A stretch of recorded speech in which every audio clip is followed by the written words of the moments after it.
The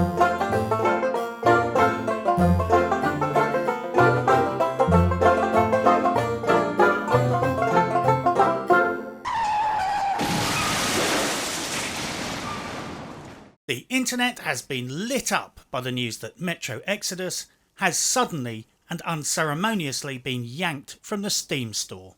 Existing pre-orders will be honoured, but the game will now be sold exclusively on the Epic Games launcher for at least the first year.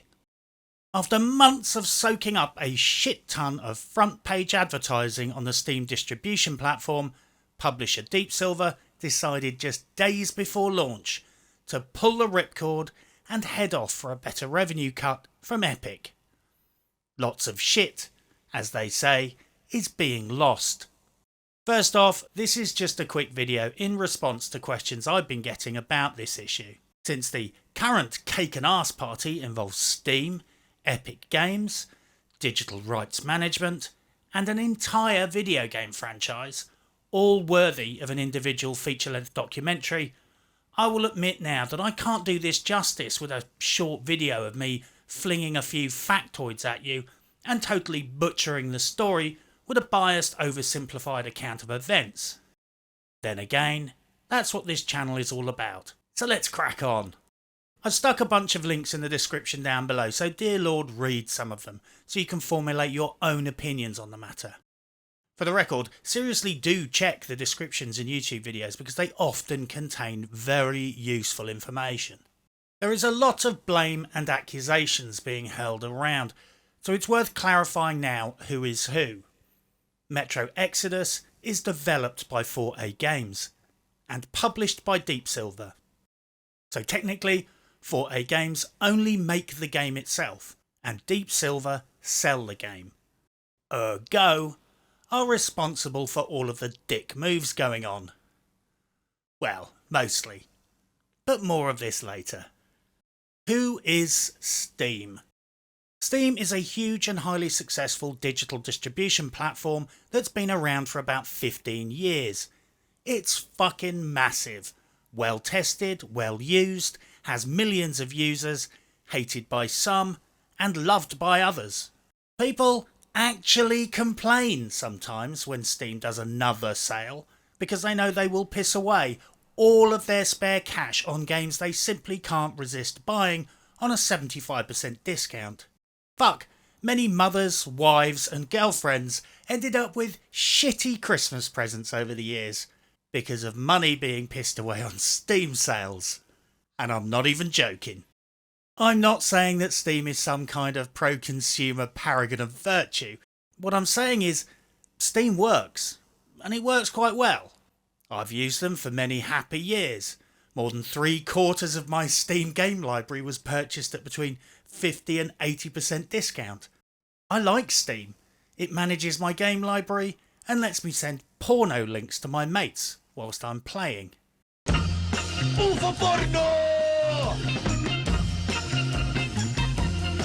Put it this way, I probably trust them more than any other game company, which admittedly isn't saying much, but still. Who is Epic Games? Epic has been around for a long time too in the gaming industry in a variety of roles, but recently decided it was time for them to start up their own distribution platform and pick a massive playground fight with Steam, who currently have dominance of the market. They're probably most well known for the Unreal Engine, Fortnite, and being 40% owned by Tencent, a giant fucking Chinese megacorporation who incidentally own a slice of Ubisoft now, which might be why The Division 2 will also be on sale on the Epic Game Launcher. I'm not saying that Epic Launcher is necessarily bad. What I'm saying is the Epic Launcher is generally not liked outside of the Fortnite community. It barely has any functionality. It doesn't even have a game review function yet. It's basically a bit shit and can't do a fraction of what the Steam launcher does. The main games on the Epic launcher are Fortnite, Subnautica, Hades, and soon The Division 2 and Metro Exodus. Exodus, ironic title now that I think about it. And it has some other games I've not actually heard of before. It's fine in principle, but it's pretty much only been there to launch Fortnite. But now apparently they want total global domination, and their current ambition vastly outstrips the current half-baked, slightly shitty and unfinished platform they have in place. No offence. So what's my take on all this? The two dominant narratives at the moment are fairly clear cut. 1. Steam is a big evil meanie, and Epic Games are the heroes, coming to rescue all of the gamers by trying to break Steam's monopoly in the sales market. And 2. Epic is a big evil meanie who stabbed Steam in the back and in doing so screwed over PC gamers too, forcing them onto a platform they don't like. As always, things are slightly more complicated than these narratives. But if you're in a rush, I think it's basically number 2, but without the backstabbing part. The core of this business decision seems to boil down to this: Steam charges a 30% cut. Epic Games Launcher is charging a 12% cut. The Steam platform is very advanced and people like it. The Epic Games Launcher is a bit shitty and most people don't like it. So Deep Silver decided to go with Epic because they get more cash and passed a little bit of that cash onto the consumer. On this occasion, by reducing the price of Metro Exodus by 10 quid. The public relations infrastructure surrounding gaming companies these days has become incredibly sophisticated. One of the most chilling manifestations of this is when you see large crowds of gamers, usually with 1 or 2 stooges thrown in, supporting and promoting industry tactics that are precisely not in their best interests, and which totally benefit gaming companies. So it comes as no surprise to me that some people are jumping on the bandwagon and promoting the narrative of, yeah, fuck Steam, let those bastards have it. Yeah, Epic Games, they're like Robin Hood, bringing down the all-powerful Steam. Well, that's not really what's going on, is it? I think this situation probably boils down to this. Epic Games have lots of spare cash, but they know Fortnite might not live forever. They need to invest, and they already have a launcher. They probably thought being a record producer is probably a safer financial bet than trying to start another band. Steam, despite its faults, is generally fucking excellent for the customer, but not so great for the publisher. Epic Games has no track record other than launching a handful of games without crashing too often. So it's not really a story about Epic Games smashing the monopoly of Steam. This is a story about Steam, a company that sells fuck tons of games to us on massive discount, being attacked by a corporation that wants to take over that monopoly. I like Steam. They sell me cheap games. Epic Games?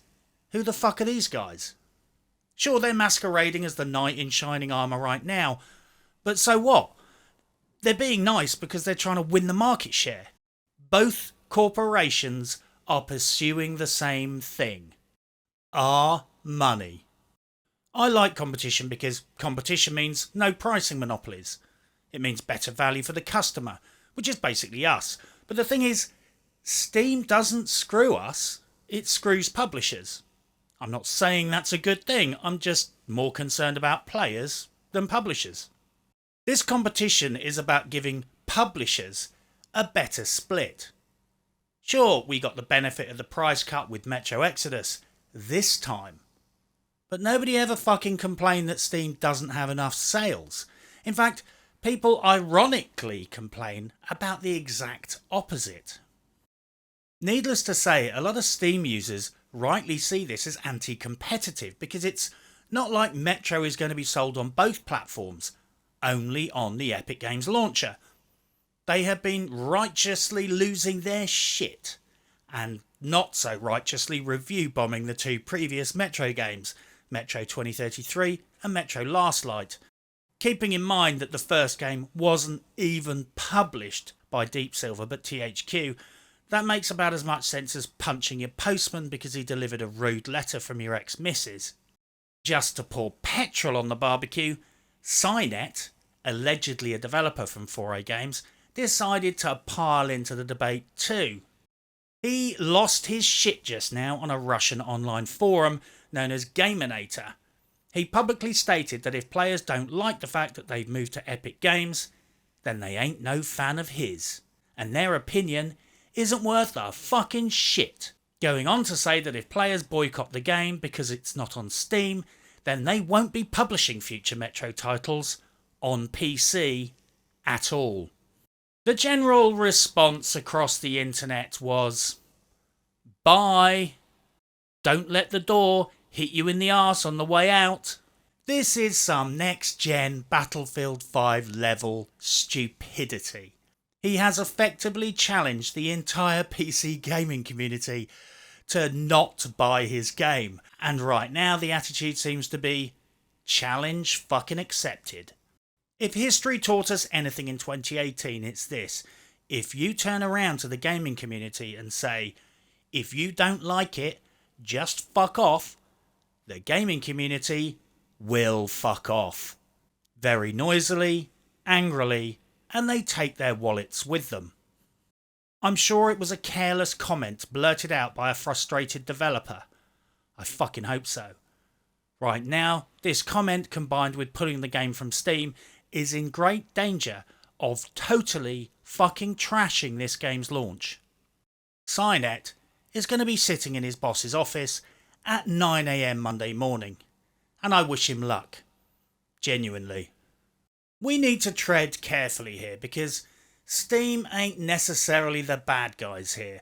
I don't trust any gaming company, and Steam is no exception.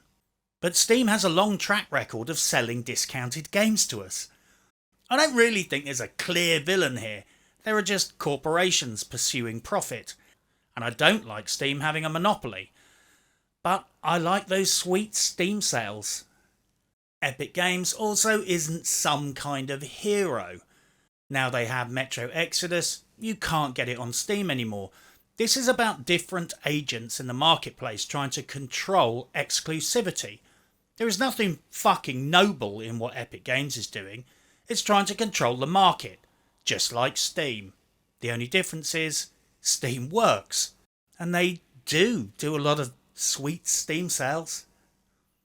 Deep Silver, the publisher, well, they're just following the best percentage margin without paying attention to the bigger picture. The bigger picture being, people want to buy this game on Steam, and now they're fucked off. Also, I personally don't think it's really useful or helpful to dwell on issues of morality regarding this. Epic Games, Deep Silver and Steam are all businesses, so they are all effectively psychopathic entities with no sense of morality, blindly pursuing profit. It's also noteworthy that Deep Silver, whilst being villainised, have a track record of backing some fairly obscure, worthy and original games to the benefit of the gaming community. For example, Kingdom Come Deliverance, one of my favourite games, and the Metro series. There are no heroes in this drama, just different levels of bastards, where one of them does really sweet Steam sales with up to 85% discount. I think the important takeaway here is that this is all about publisher revenue, winning business, and not about the quality of life of the customers. This is about poor people playing rich people's games, i.e. this is about corporations fighting over market share, and the gamer is going to potentially get a better or shittier deal depending on the outcome. Look, I don't trust any of these fuckers. This is business and business is war. What I can say though is that personally I like Steam. As a PC gamer, it works, it's cheap, I have all my games in one place, I'm very happy, thank you, bye. In the last couple of years, every last motherfucker and their goat seems to be firing up their own launcher, and this is frankly getting annoying. Imagine if your music collection was split across 8 different applications, you would soon get pissed off. Every launcher platform represents more inconvenience, more hassle, and most importantly, yet another fucking game publisher with invasive access to your PC.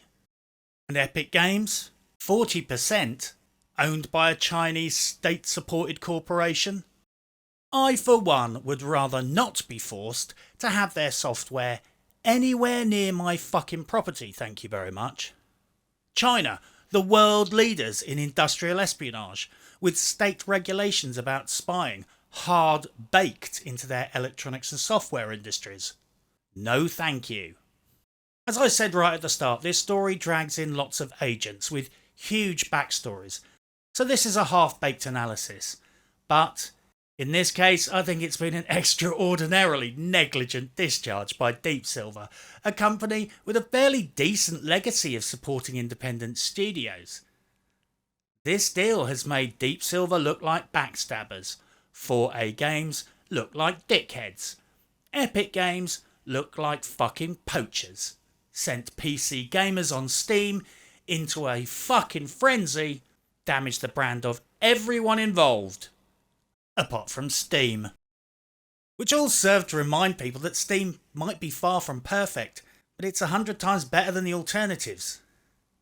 And I do really like those sweet Steam sales. But for now, good luck and happy hunting.